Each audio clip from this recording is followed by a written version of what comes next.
बिजली को लेकर, बिजली के सेल को लेकर, सेल परचेस को लेकर जो एग्रीमेंट है और स्टेट डिस्ट्रीब्यूशन कंपनीज एसडीसीज के साथ जो एग्रीमेंट है, उसको लेकर यह पूरा मुद्दा है।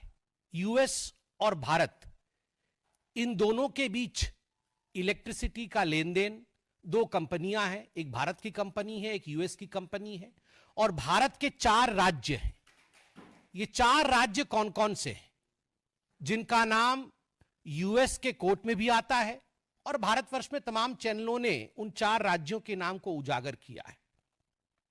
यह पूरा मामला जुलाई 2021 से फरवरी 2022 के बीच का है। जुलाई 2021 से फरवरी 2022 के बीच का है। और उस समय जो 4 राज्य में SDC, state distribution company, electricity distribution company, वो स्टेट की ही प्रॉपर्टी होती है, स्टेट गवर्नमेंट की। छत्तीसगढ़ की सरकार, छत्तीसगढ़ में किसकी सरकार थी?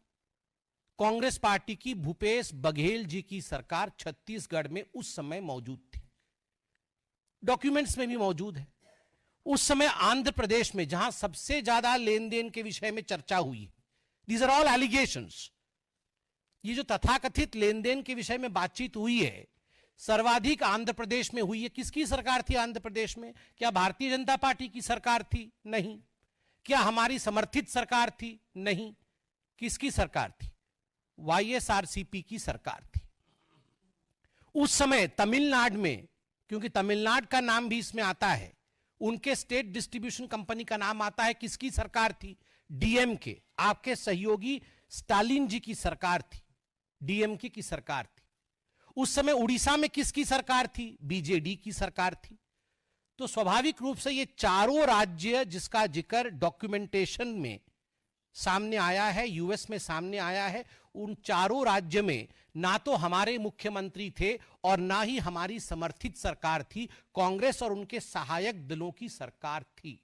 और आज राहुल जी ने अपने प्रेस कॉन्फ्रेंस में कहा है कि उन्हें कोई आपत्ति नहीं यदि किसी भी पूर्व मुख्यमंत्री से या उनके पूर्व नेता से पूछताछ हो, तो ठीक है, भूपेश बघेल जी से पूछताछ हो, हमें भी कोई आपत्ति नहीं है। ये चारों राज्य के जो मुख्य नेता हैं, जिनके अंडर में इलेक्ट्रिसिटी बोर्ड इत्यादि रहा होगा, इनके मुख्यमंत्री हों, उनसे पूछताछ करें, हमें काहे की आपत्ति होगी? आप केस करिए ना, आप केस करिए, बिल्कुल पूछताछ करिए। और आपने एक बोर्ड दिखाया, बिजली का बिल आपका और मुनाफा उनका। तो तमिलनाडु में बिजली का बिल भारतीय जनता पार्टी की सरकार तो नहीं दे रही थी ना, बिजली का बिल तो डीएमके की सरकार दे रही थी। ठीक उसी प्रकार छत्तीसगढ़ में जुलाई 2021 से फरवरी 2022 के बीच में बिजली का बिल मोदी जी की सरकार तो जनरेट नहीं कर रही थी, बिजली का बिल तो भूपेश बघेल जी ही जनरेट कर रहे थे। तो पैसा मोदी जी के जेब में कैसे चला गया? पैसा तो वहीं के मुख्यमंत्री और वहां के एसडीसी के कंपनी के जेब में जाएगा ना। आपके मुताबिक आपने कहा मुनाफा उनका, तो उनका कौन है? उनका तो ये चारों राज्य में, हमारा कोई नहीं है, उनका तो आप ही के हैं।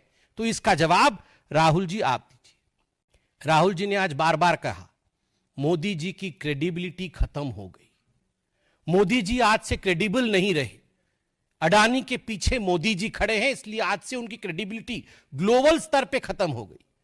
राहुल जी कान खोल के सुन लीजिए, ये मोदी जी की क्रेडिबिलिटी को समाप्त करने की चेष्टा और कोशिश कोई आप पहली बार नहीं कर रहे हैं। सन 2002 से मोदी जी की क्रेडिबिलिटी को ध्वस्त करने की चेष्टा आप, आपकी माताश्री और आपकी पार्टी लगातार कर रही है। मौत के सौदागर से तुम नीच हो, पाकिस्तान में जाकर मोदी को समाप्त करना है, से चौकीदार चोर है तक, ऐसे 100 गालियां मैं गिनवा सकता हूं जहां आपने कहा कि मोदी की क्रेडिबिलिटी खत्म हो गई है और मोदी के इमेज पर डेंट पड़ गया है। मगर राहुल जी, जब आप पीसी कर रहे थे और जब मैं पीसी कर रहा हूं, तो हमारे देश के आदरणीय प्रधानमंत्री नरेंद्र मोदी जी की क्रेडिबिलिटी आज इतनी हाई है कि हमारे देश से कोसों मील दूर, हजारों मील दूर दूसरे देश में आज हाईएस्ट सिविलियन अवार्ड उन्हें दिया जा रहा है। यह है मोदी की क्रेडिबिलिटी।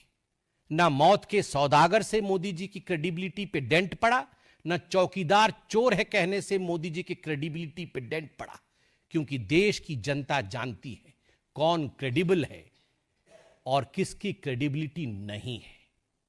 देश की जनता सटीक भाव से जानती है। बंधुगण,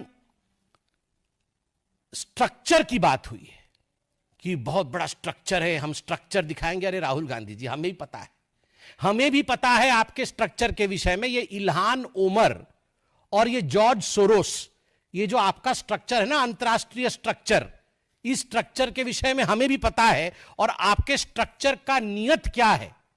आपकी जो अंतरराष्ट्रीय स्ट्रक्चर है वो भारतवर्ष के मार्केट के ऊपर आघात करना चाहती है, निरंतर आघात करती रहती है। ये गांधी परिवार और ये कांग्रेस पार्टी ये सहन नहीं कर सकती है कि आज भारत की अर्थव्यवस्था विश्व में तीसरे नंबर की ओर बढ़ रही है। अभी हम चौथे नंबर पर हैं और विश्व में यथाशीघ्र हम तीसरे नंबर की अर्थव्यवस्था होंगे। यह राहुल गांधी और गांधी परिवार, कांग्रेस पार्टी ये सहन नहीं कर पा रही है। इसलिए ये इंडिया के मार्केट के ऊपर, भारत के मार्केट के ऊपर आक्रमण पे आक्रमण कर रही है। आज सुबह 4 बजे से इनका पूरा स्ट्रक्चर लगा हुआ है। ट्वीट करना, सोशल मीडिया में इन्फ्लुएंस करना, अंतरराष्ट्रीय मार्केट में एक मैसेज देना और इंडिया के मार्केट को गिराने का प्रयास करना।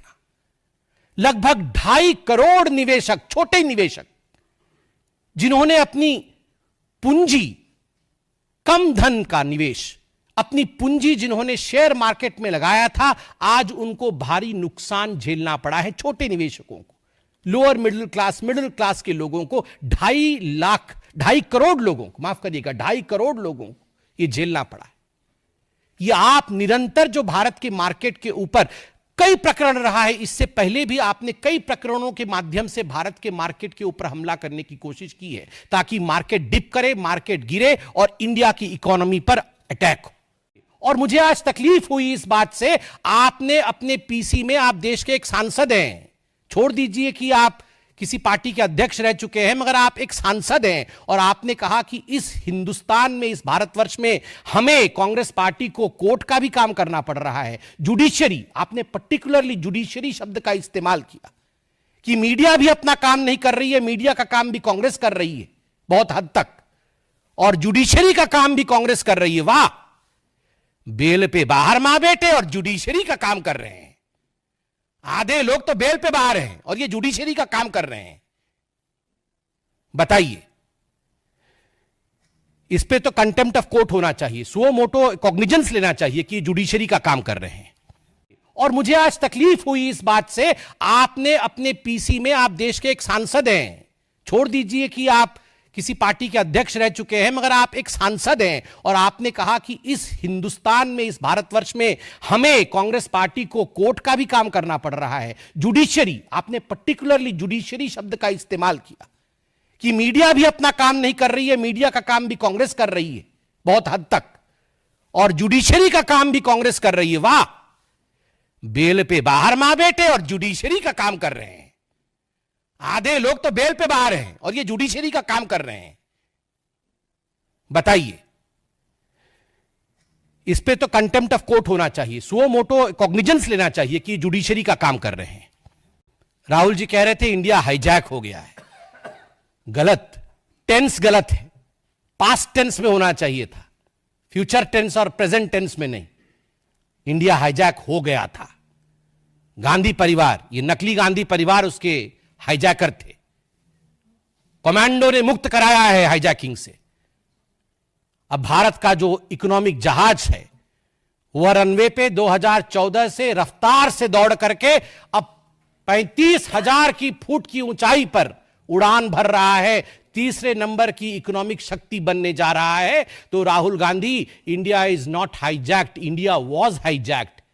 Today India is soaring high as far as economy is concern. और बार बार बोलते हैं जेपीसी कर देंगे, जेपीसी बना देंगे। सरकार कहीं बनती नहीं है, कहीं सरकार बनती नहीं है तो जेपीसी बनाकर ही खुश हो जाते हैं।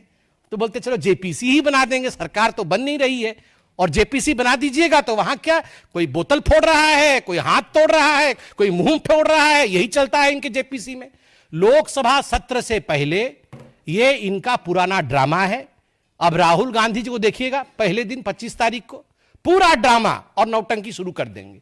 किस प्रकार से भारत की इकोनॉमी नहीं चले, किस प्रकार से भारत का पार्लियामेंट नहीं चले, किस प्रकार हर जगह केओस और अस्त व्यस्तता रहे, यही राहुल और कांग्रेस पार्टी का विशेष उनका प्रबंधन है। और अपने मुंह मियां मिट्ठू बनना राहुल गांधी बंद करे। और बार बार बोलते हैं जेपीसी कर देंगे, जेपीसी बना देंगे। सरकार कहीं बनती नहीं है, कहीं सरकार बनती नहीं है तो जेपीसी बनाकर ही खुश हो जाते हैं। तो बोलते चलो जेपीसी ही बना देंगे, सरकार तो बन नहीं रही है। और जेपीसी बना दीजिएगा तो वहां क्या कोई बोतल फोड़ रहा है, कोई हाथ तोड़ रहा है, कोई मुंह फोड़ रहा है, यही चलता है इनके जेपीसी में। लोकसभा सत्र से पहले ये इनका पुराना ड्रामा है। अब राहुल गांधी जी को देखिएगा, पहले दिन 25 तारीख को पूरा ड्रामा और नौटंकी शुरू कर देंगे।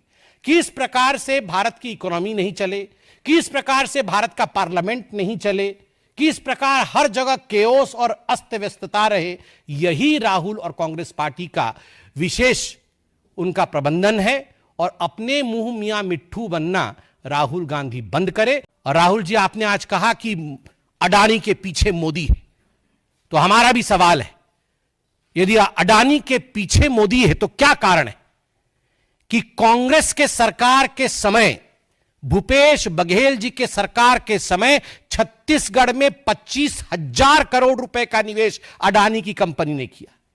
क्यों लिया आपने 25,000 करोड़ रुपए का निवेश जब आपकी सरकार थी छत्तीसगढ़ में?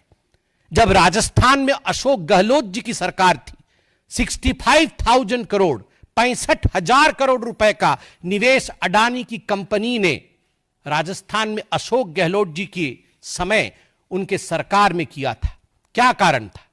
कर्नाटक में जब कांग्रेस पार्टी की सरकार थी, और अभी भी कांग्रेस पार्टी की सिद्धरामैया की सरकार है, अडानी की कंपनी ने 1 लाख करोड़ रुपए का निवेश करने का वादा किया था। मैं अभी रिसर्च करके आया नहीं हूं कितने का निवेश हुआ है, वो अभी हम निकाल लेंगे। छत्तीसगढ़ में और बाकी राज्यों में तो हो गया है, मगर कर्नाटक में 1 लाख करोड़ का निवेश करने का वादा किया था। बंगाल में 35,000 करोड़ रुपए का निवेश है, बंगाल में आपका साठगांठ है। आंध्र प्रदेश में 60,000 करोड़ का निवेश है, तमिलनाडु में 4,500 करोड़ का निवेश है। 19 अक्टूबर 2024 को अडानी फाउंडेशन ने रेवंत रेड्डी, जो कि तेलंगाना के मुख्यमंत्री हैं, उन्हें 100 करोड़ रुपए उनके फाउंडेशन को डोनेशन दिया था कौशल विकास, स्किल अपलिफ्टमेंट के लिए। क्यों लिया था डोनेशन? एक करप्ट व्यक्ति से आपने डोनेशन क्यों लिया? आपकी सरकार ने डोनेशन क्यों लिया? निवेश भी नहीं, डोनेशन लिया 100 करोड़ का। 23 जनवरी 2024, 23 जनवरी 2024, रेवंत रेड्डी जी, जो कि तेलंगाना के मुख्यमंत्री हैं, वर्ल्ड इकोनॉमिक फोरम में वो लीड करते हैं। और तेलंगाना की कांग्रेस की सरकार 12,400 करोड़ का एमओयू साइन करती है अडानी ग्रुप के कंपनियों के साथ, 12,400 करोड़ रुपए का। राहुल जी, कौन जवाब देगा? क्या आप और रेवंत रेड्डी अलग है? क्या आप और अशोक गहलोत अलग है? क्या आप और भूपेश बघेल अलग है? या इनका जवाब भी आप ही को देना पड़ेगा?